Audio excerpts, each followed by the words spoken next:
തുടർ തോൽവികൾക്ക് പിന്നാലെ കട്ടാരാധകരായ മഞ്ഞപ്പട പോലും അടഞ്ഞതോടെ കാണികളുടെ എണ്ണത്തിൽ വലിയ തിരിച്ചടി നേരിട്ട് കേരള ബ്ലാസ്റ്റേഴ്സ്. ചരിത്രത്തിലെ തന്നെ വലിയ കുറവാണ് ഇത്തവണയുണ്ടായത്. മുൻ സീസണുമായി താരതമ്യപ്പെടുത്തുമ്പോൾ കൊച്ചിയിലെ ഹോം ഗ്രൗണ്ടിലെത്തി കളി കണ്ടവരുടെ എണ്ണത്തിൽ 1.1 ലക്ഷത്തിന്റെ കുറവുണ്ട്. ഫുട്ബോൾ ട്രാൻസ്ഫർ മാർക്കറ്റിന്റെയും ESPNന്റെയും കണക്ക് പ്രകാരം സീസണിൽ 1,90,727 കാണികളാണ് ബ്ലാസ്റ്റേഴ്സിന്റെ കളി കാണാൻ ഹോം ഗ്രൗണ്ടിലെത്തിയത്.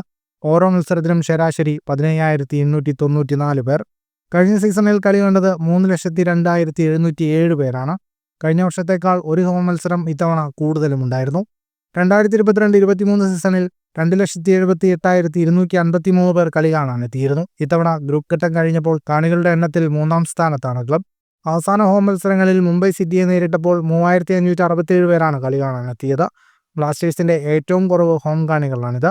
ഇത്തവണ 3-ാമത്തെ ഹോം മത്സരത്തിനാണ് കൂടുതലും കാണികളെത്തിയത്. 34,949 പേർ അന്ന് കൊച്ചിയിലെ ജവഹർലാൽ നെഹ്റു സ്റ്റേഡിയത്തിലെത്തി. 24 കളിയിൽ 8 മത്സരമാണ് ടീം ജയിച്ചത്. പ്രകടനം മോശമായതോടെ കാണികൾ മെല്ലെ ടീമിനെ കൈവിട്ടു. 3-ാമത്തെ ഹോം മത്സരത്തിനു ശേഷം സ്റ്റേഡിയം നിറയുന്ന തരത്തിൽ കാണികളെത്തിയില്ല. മോശമല്ലാത്ത സ്ക്വാഡ് ഉണ്ടായിട്ടും സ്വയം വരുത്തിയ പിഴവുകളാണ് ടീമിനെ പലപ്പോഴും തോൽവിയിലേക്ക് നയിച്ചത്. ഇത്തവണ 11 കളിയിൽ തോറ്റു, 5 കളിയിൽ സമനില വഴങ്ങി. 33 ഗോൾ അടിച്ചപ്പോൾ 37 തിരിച്ചു വാങ്ങി. കളിക്കളത്തിൽ ടീമിന്റെ നിലവാരം കുറഞ്ഞതോടെ ക്ലബിന്റെ ശക്തിയായ ആരാധക കൂട്ടായ്മ മഞ്ഞപ്പട മാനേജ്മെന്റിനെതിരെ തിരിഞ്ഞു.